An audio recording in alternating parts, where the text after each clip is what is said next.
Yo, welcome back to another news roundup video.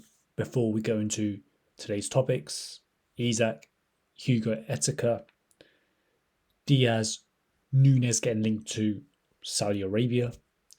Gonna share some respect, have a moment of silence for Diogo and Andre, the Jota brothers, gone but never forgotten. Obviously, football moves on.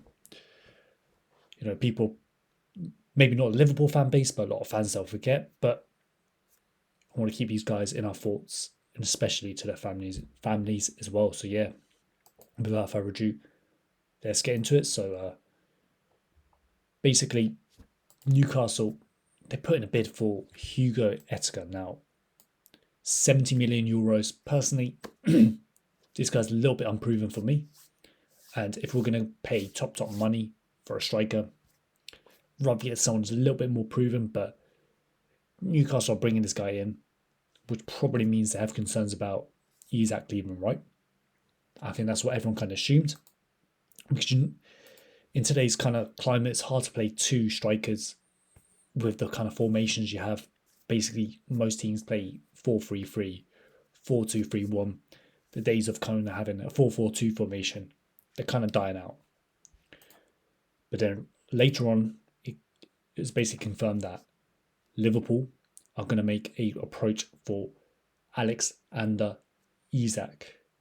If Isak won't be available, Liverpool can enter the Etika race. Decision up to Newcastle.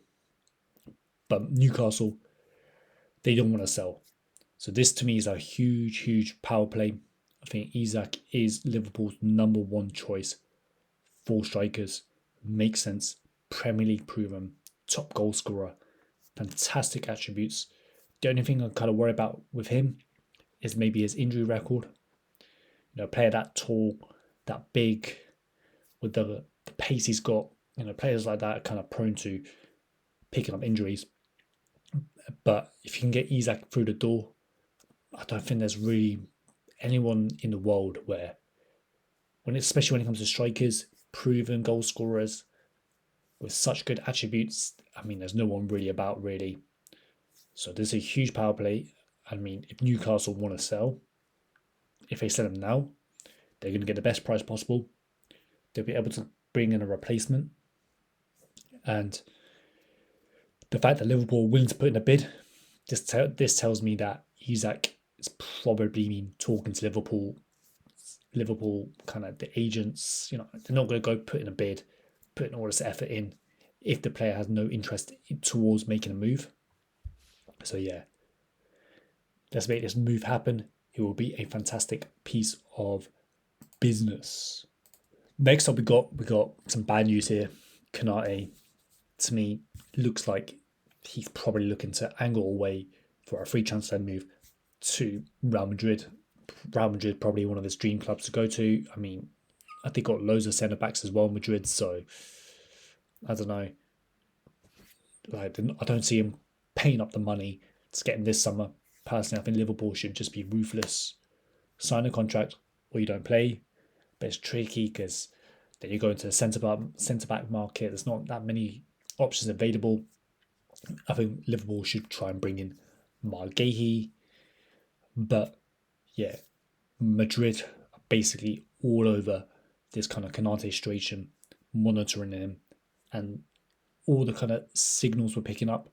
Contract talks have stalled, and it feels like Kenate is angling a move away from the club. So, want to keep an eye out for. Next up, we got Luis Díaz bid from Bayern Munich, 67.5 million euro bid. It was rejected by Liverpool. Liverpool don't want to sell. Diaz is open to a move. Bayern and Barca are both kind of keeping links. I think Liverpool don't want to sell really because there's not really that many available left-sided forwards. My dream target would be Rodrigo. So maybe if you can sell Diaz for 80 million, bring in Rodrigo, younger, probably has more potential. But Diaz is kind of proven in the Premier League. He knows the club inside and out. Rodrigo might not even be open to a move away from Madrid. We'll see.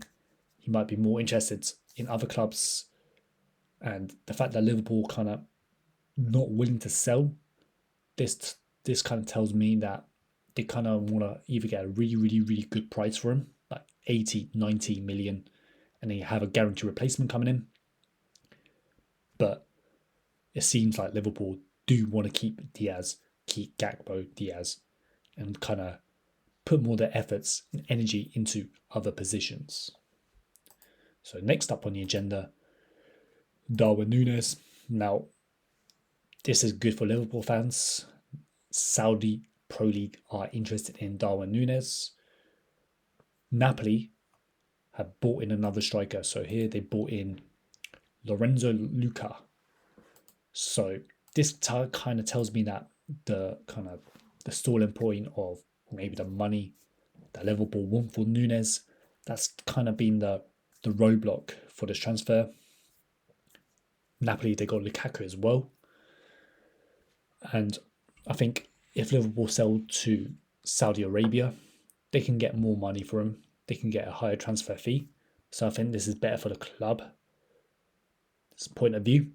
And obviously Nunez gets more wages. But he might not even want to move to Saudi. He might want to stay in Europe. So it's a little bit of a tricky one. I think Liverpool will try to cash in on him. And I think Napoli might not come back in for him, but this is one to kind of monitor and see how things go in the next coming days. So last but not least, Chiesa is considered an option down the middle. This to me just seems like a budget option. Chiesa's not really a striker.